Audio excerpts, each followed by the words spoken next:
Hello and welcome to this new series of lectures that seek to explore developments of literary theory after post-structuralism. Post-structuralism was very skeptic towards logocentric theories that existed in the Western philosophy for centuries on end. It sought to sow the seeds of suspicion. It sought to make us question the very nature of the reality that we live in.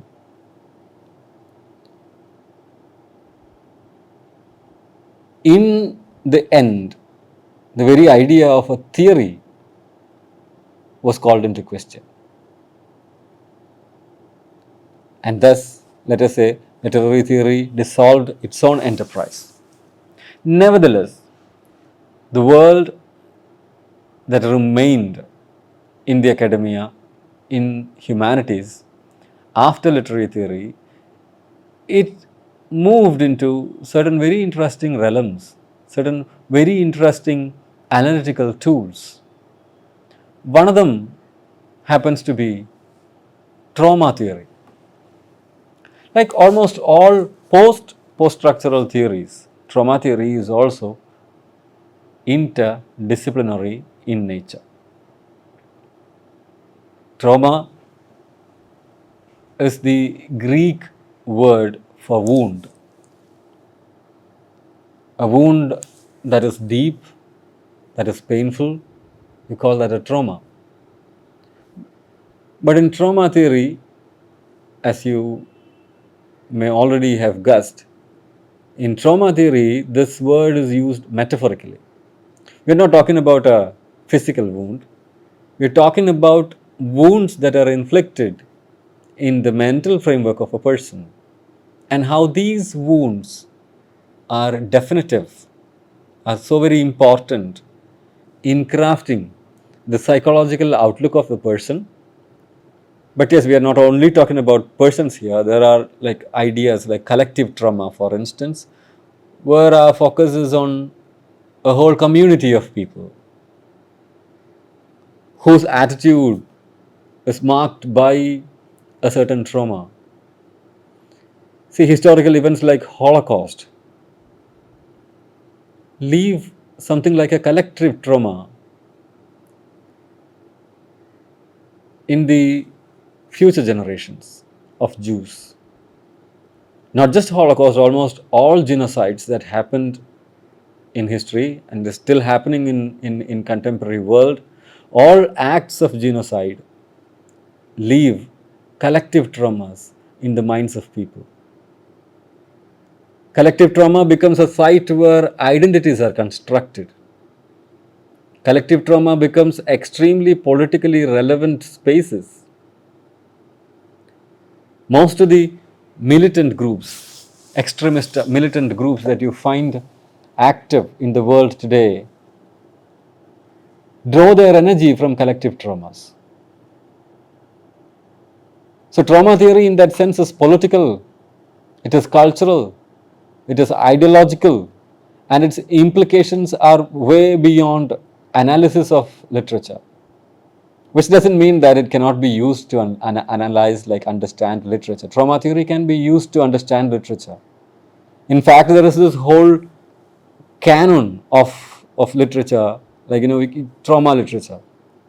We can identify texts from Afro-American origin, like texts written by slaves, texts written by Dalit women or Dalit men, autobiographies of underprivileged people. You have this entire canon built and christened trauma literature. So, when you have trauma literature, of course, you can use trauma theory to understand the nuances of that particular branch. So, what I am trying to say is, even though trauma is explicitly interdisciplinary, it also has literary purposes. It also have literary applications. let us like step back and look at trauma theory in its entirety. How does it work culturally? What are the major stakes that trauma theory has when it comes to understanding culture? What are the implications that trauma theory supplies us? Trauma is spread across a few variables like memory, history, identity, and culture. Not just them, but these are a few major variables on which trauma like invests itself. Like my trauma is also about my memory. It is also about my cultural identity. It is also about my history. So there is a way in which trauma moves further from the subject that experiences it. It becomes the bigger bracket. It becomes the bigger term in which a person's identity is consumed by history. My history and my memory collide, come together, clash at the site of my trauma.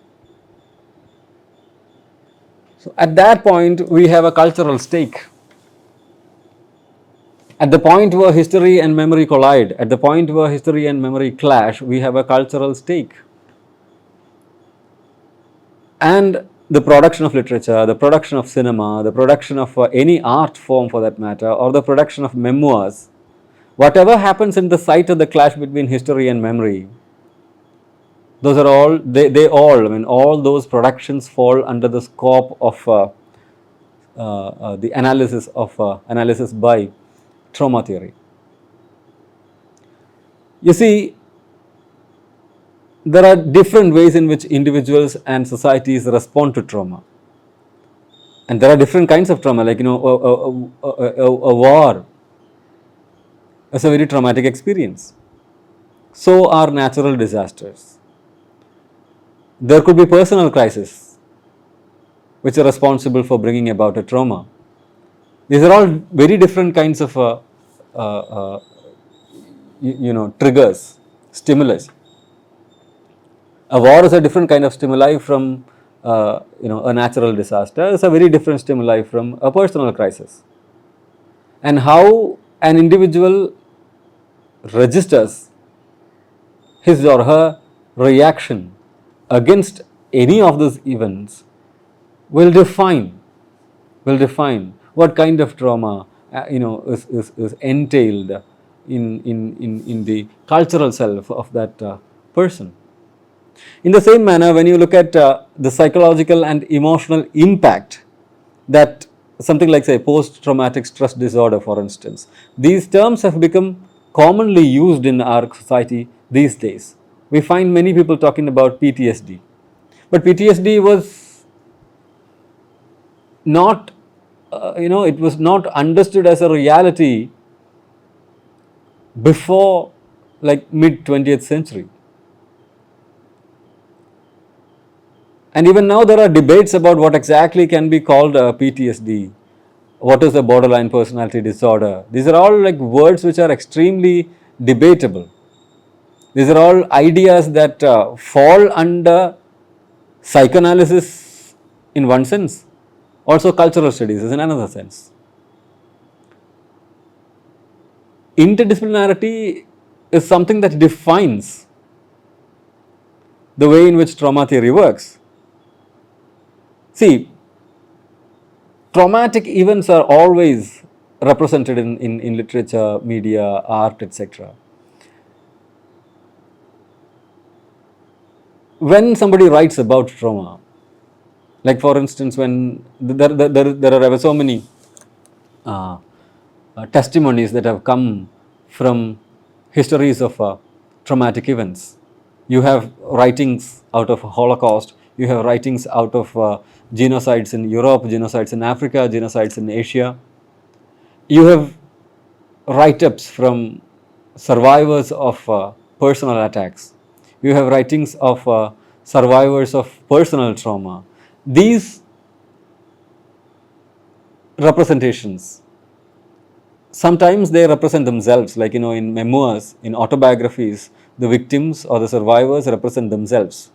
Sometimes these representation happen through a third person, like if uh, suppose Gunter Grass is writing a novel, Tindrum, about post-war Germany, his representation of Jews is a third person representation, and we will be compelled to, we will be forced to, we will be tempted to, in fact, bring in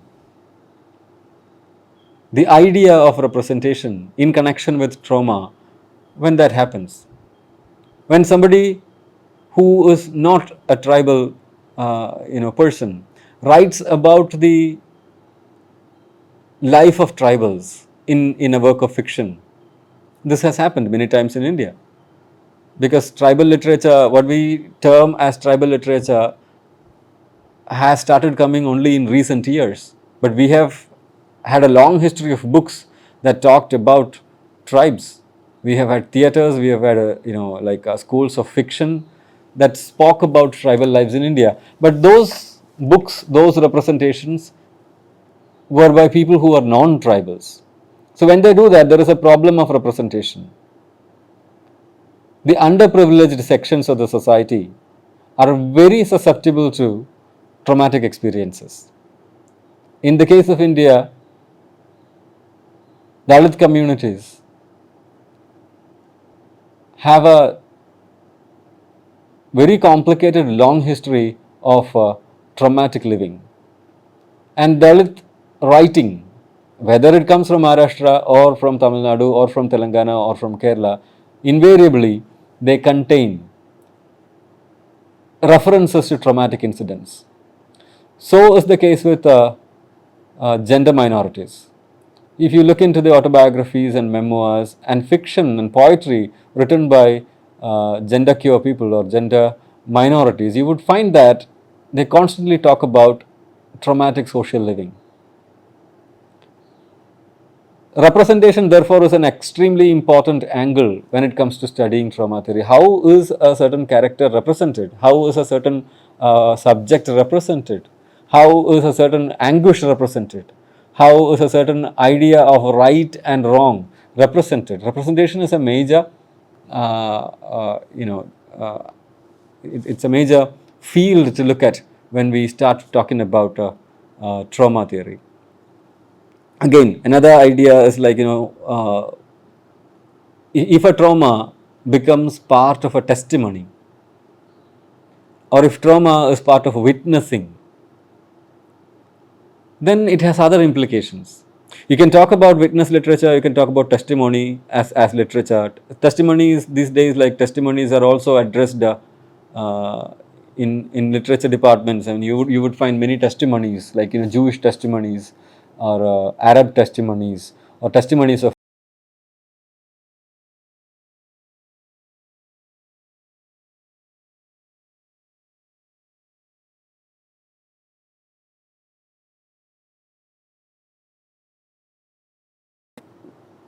very important activities that infuse a certain sense of ethical responsibility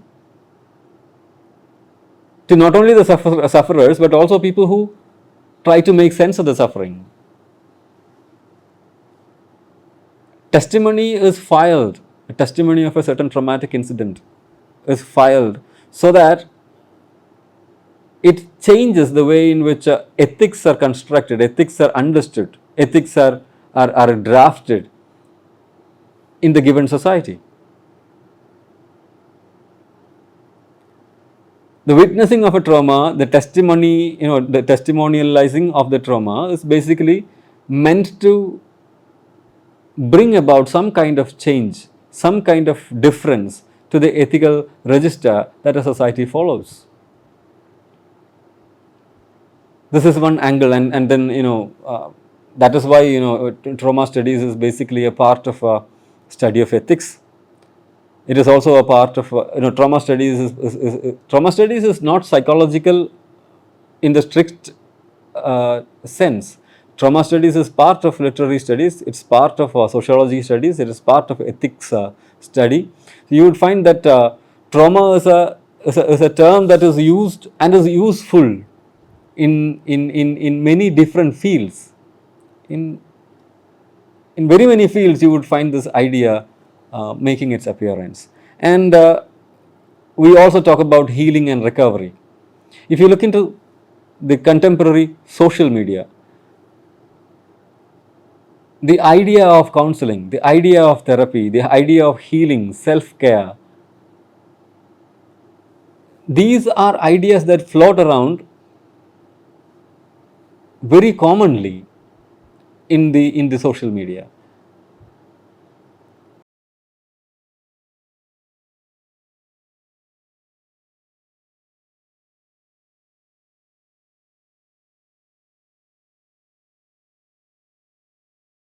Popularization of this, the popularization of this vocabulary, an over popularization, so that the difference between being sad and being traumatic is being blurred. The situation where a therapy is required and situations where therapy is not,